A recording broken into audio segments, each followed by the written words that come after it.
Now, how is it that we can believe that a standardized test is what accurately measures student achievement? How can we believe that it measures student growth? That moment when the student's light bulb is finally lit, aha. That moment when a student says, thank you for helping him graduate with a 2.0 GPA. How can we attach a number to that moment when a third grader finally has the ability to write his own name?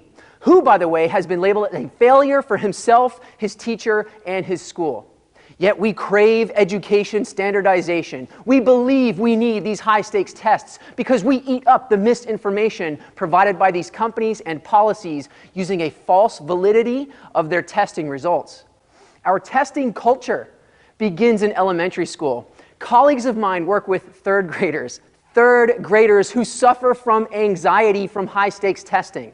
From a one-day, one-shot, 4-hour computer-based test, the future path of a student is set, an academic identity is established, and a message is delivered loud and clear, either you can or you can't make it.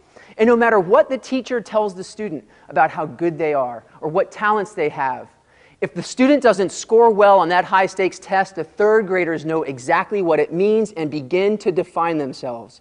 And it's starting to happen now in kindergarten.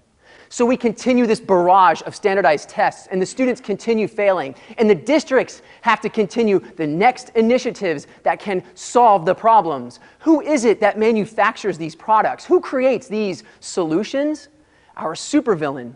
Private companies like Pearson and McGraw-Hill, who operate off policy and legislation written by nonprofit organizations and lobbying groups like ALEC, the American Legislative Exchange Council. Buy the next textbook, buy the next workbook, buy the next digital software package, the next teacher evaluation system. I have been through 3 Algebra 1 textbooks in 7 years, and still we stick to the standardized tests. Guess who makes those? In this toxic culture, we illogically attempt to compare education to business.